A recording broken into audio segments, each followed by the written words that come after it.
काफ़ी स्टडी मंत्रा YouTube channel पे। साथ ही यूपी ट्रिपल एस सी लेखपाल भर्ती परीक्षा या अन्य परीक्षाओं के बारे में जो यूपी ट्रिपल एस सी के चेयरमैन थे उन्होंने इंटरव्यू दिया था नेशनल आवर पे। मैंने पहले ही बताया था कि 18 अप्रैल को ये इंटरव्यू होने वाला था, लेकिन किसी कारणवश ये इंटरव्यू हो नहीं पाया। अब ये इंटरव्यू हो चुका है, ठीक है। और 40-42 मिनट का इंटरव्यू था। बहुत सारी उन्होंने बातें स्पष्ट करी और सबसे बड़ी बात, हमारा जो लेखपाल भर्ती परीक्षा परिणाम है उसके बारे में भी उन्होंने स्पष्टता से बात कही कि हमारी तरफ से कोई देरी नहीं है। हमारी तरफ से सारी की सारी जो कॉपियां हैं, चेकिंग का काम जो हो चुका है वो 6 महीने पहले ही पूर्ण हो चुका है। लेकिन ये जो बचा हुआ है सब कुछ, मतलब परिणाम क्यों नहीं जारी कर पा रहे हम? परिणाम जारी नहीं कर पा रहे आंसर की के विवाद के कारण। जो आंसर की का विवाद है कि इसमें ये प्रश्न, कोई भी प्रश्न को चैलेंज किया गया है कि इस प्रश्न का जो आंसर ये नहीं होगा और ये होगा। इस प्रकार से उन्होंने कहा कि आंसर की का जो विवाद है उसके कारण से ये प्रभावित हो रहा है रिजल्ट, वरना हमारी तरफ से कोई भी देरी नहीं है। हम भी चाहते हैं कि इसका रिजल्ट जल्दी से जल्दी जारी किया जाए, ठीक है। तो और देखो, जितने भी तुम्हारे कोर्ट केस थे वो लगभग मेजर कोर्ट केस, ठीक है, चाहे वो डबल बेंच वाला हो, जिला वाला, वो समाप्त हो चुका है। 7663 वो समाप्त हो चुका है। और तुम्हारा एक जो कोर्ट केस था वो भी समाप्त हो चुका है, 4338 करके था, वो भी समाप्त हो चुका है। कुछ कोर्ट केस बचे हुए हैं, इसमें आंसर की को भी चैलेंज किया गया है कुछ कोर्ट केसों में, 7913 वाले में। अब अगर उनकी माने तो अब ये तुम्हारा जो कोर्ट केस समाप्त नहीं होगा तब तक इसका रिजल्ट नहीं आएगा।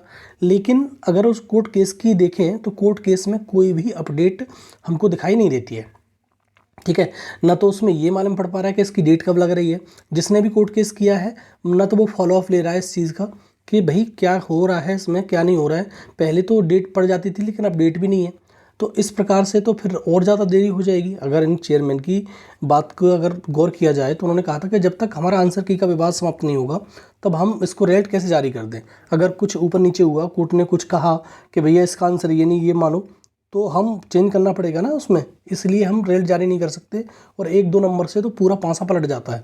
उनकी भी बात कहना गलत नहीं है, लेकिन अगर कोर्ट की, जैसे मैं बार बार कह रहा हूँ, कोर्ट की अगर देखें कोर्ट केस का, तो वो तो उसमें कुछ हो ही नहीं रहा है। बात वही वहीं से निकल के आ जाती है कि कुछ हो नहीं रहा है, तो फिर क्या किया जाए, ठीक है साथियों। तो जिसने भी कोर्ट केस किया है वो फॉलोअप ले और इस कोर्ट केस के बारे में जानकारी ले, इसकी जैसे भी हो डेट लगवाने की कोशिश करे सुनवाई के लिए। वो भी, ये भी एक तरीका हो सकता है, लेकिन उसमें हमें कोई दिक्कत नहीं है उम्मीद। कोर्ट केस में सारे के सारे ठंडे बस्ते में चले गए सारे कोर्ट केस।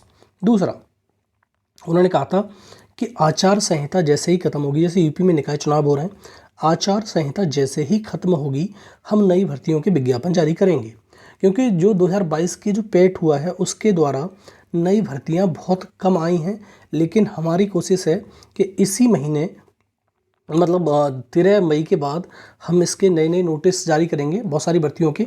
दूसरा, उन्होंने कहा था कि हम एक साल के अंदर 12, 13 या 15 भर्ती मैक्सिमम करा पा रहे हैं, लेकिन यूपीएससी के चेयरमैन से हमारी बात, यूपीपीसीएस जो है, यूपीपीसीएस जो हमारा पीसीएस कराता है यूपी में, उनके चेयरमैन से जब हमारी बात हुई है तो हम उनसे जो स्लॉट हैं या उनके कॉलेज हैं उनको शेयर कर रहे हैं। तो अगर वो हो गया तो हम बहुत सारी भर्तियां बहुत जल्दी जल्दी, मतलब उनके एग्ज़ाम करा पाएंगे, ठीक है। एक अच्छा भी बात है, इनोवेटिव आइडियाज़ हैं हमारे पास, बहुत सारे इनोवेटिव आइडियाज़ हैं जो हम फॉलो कर रहे हैं और आगे बढ़ा रहे हैं इस चीज़ को। दूसरा, उन्होंने इस चीज़ की भी बात करी कि हमारा जो पैट है, पैट में पारदर्शिता कैसे आए, या किसी अन्य जो एग्ज़ाम होते हैं उनमें बार बार ये समस्या रहती है कि ये पेपर लीक हो गया और ये हो गया वो हो गया, तो इसमें पारदर्शिता कैसे आए, हम कैसे, मतलब किसी नकलची को या नकल माफिया को कैसे पकड़ें।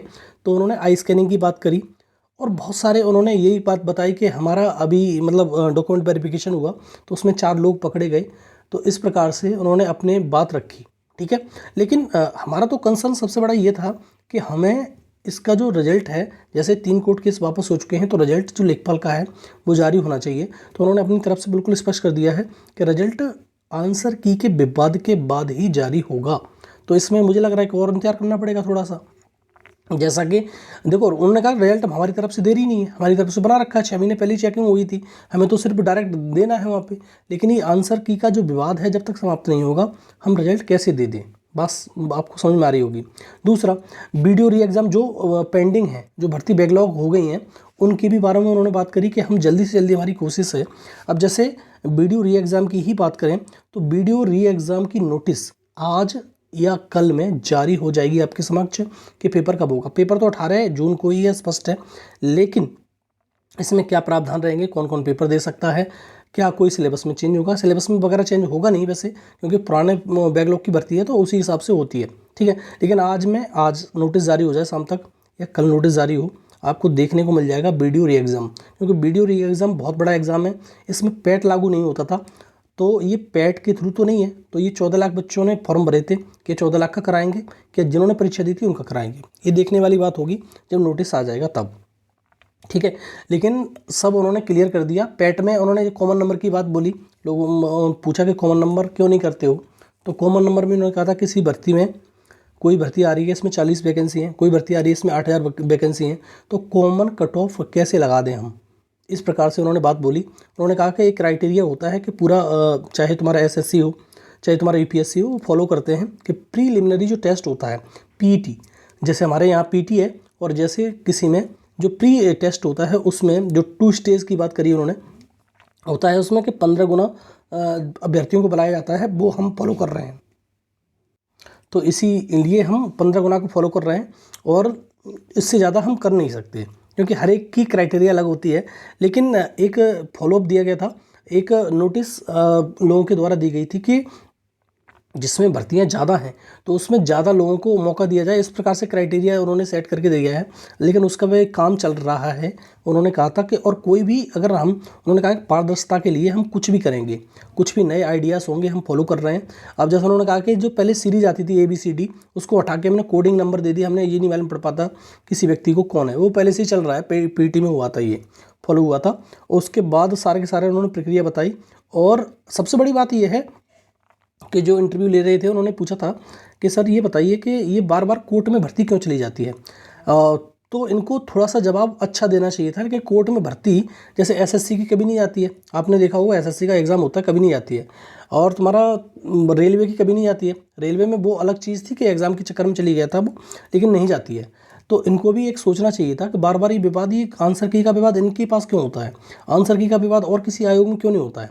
आंसर की का विवाद इसलिए होता है कि ये अपने आप पे एडमेंट रहते हैं, बहुत ज़्यादा कठोरता से काम करते हैं। इन्होंने जो मान लिया वो मान लिया क्वेश्चन आंसर।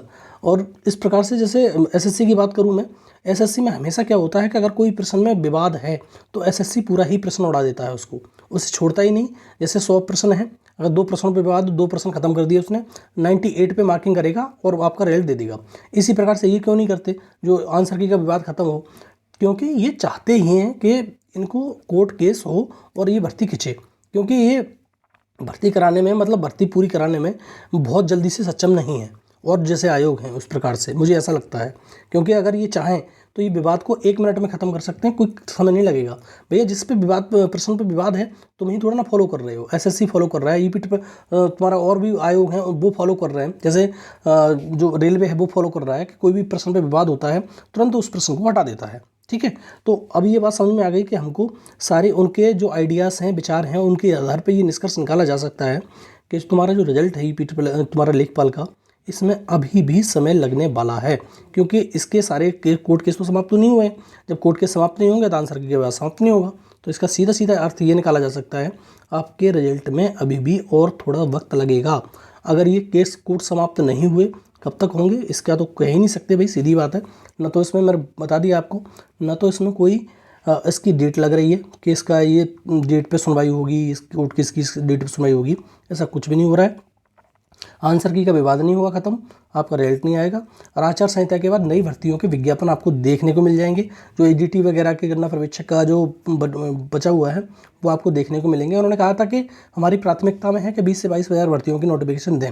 अब देखते हैं कि कौन कौन सी भर्ती के नोटिफिकेशन आते हैं, ठीक है। बहुत सारी भर्तियों के नोटिफिकेशन यूपीट्रिपलएससी आयोग के पास आ चुके हैं। अब वही है कि उनको देना है हमको, और इसी साल परीक्षा भी करानी है। और वीडियो री एग्ज़ाम की मैंने बता दिया, वीडियो री एग्ज़ाम का नोटिफिकेशन आज आ जाएगा, ठीक है साथियों, धन्यवाद।